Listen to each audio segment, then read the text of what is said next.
Imagine you are walking through a dense, ancient forest 50,000 years ago. The sun is setting, and you are far from your tribe. Suddenly, you trip and fall, badly injuring your leg. You are in pain, you are scared, and you are completely alone. In that moment, something happens that doesn't happen to any other creature on the planet.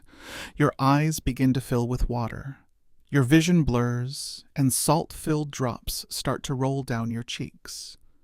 From an evolutionary perspective, this makes no sense. You are in a dangerous place where you need to see clearly to spot predators, yet your body has decided to compromise your vision.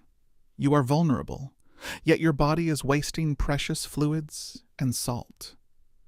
Every other animal on Earth feels pain, and many feel grief. But we are the only ones who leak water from our eyes because of our feelings. Why? To understand the mystery of the tear, we first have to look at what tears actually are. Every mammal with eyes has tear ducts. If you look at a dog or a cat, their eyes stay moist because of a thin layer of fluid. If a piece of dust gets into a lion's eye, they will produce basal tears to wash it away. This is a purely mechanical function. It's like a windshield wiper for the soul. But humans have a third type of tear, the emotional tear. When we analyze the chemical makeup of these tears, we found something startling. Emotional tears contain higher levels of stress hormones and natural painkillers than dust tears. Our bodies aren't just washing our eyes, they are physically pushing stress out of our systems. But that still doesn't explain the why. If the goal was just to get rid of stress chemicals, our bodies could have done that through sweat or even through our breath.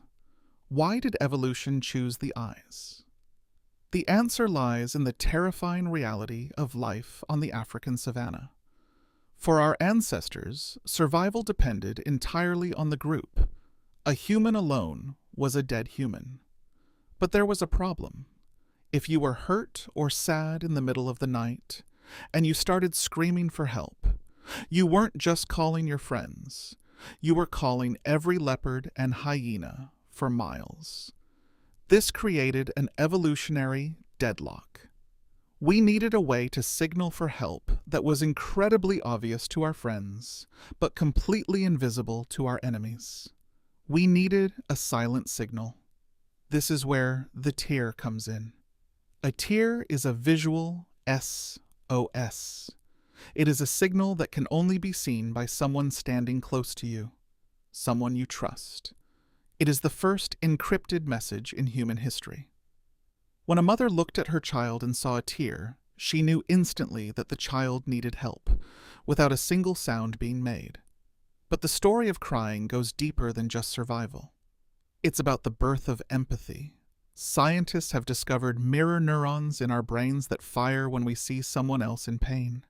When we see a tear, our brains actually simulate the feeling of the other person.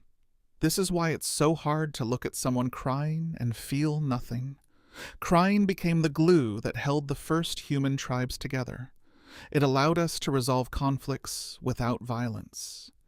Instead of fighting over food, a tear could signal, "I am hungry and desperate," triggering a sharing response rather than a combat response.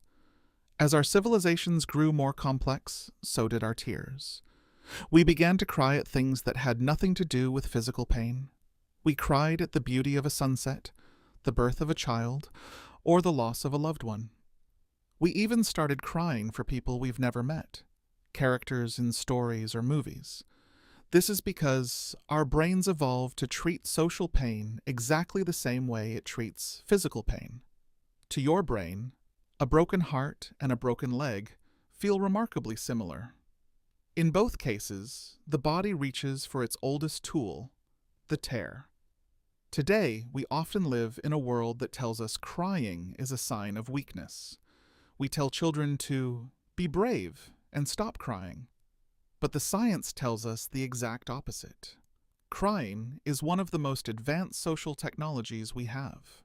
It is a biological release valve that prevents us from breaking under the pressure of our own complex lives. It is the reason we are still here. We survived because we were the only species that could say, "I need you," without saying a word.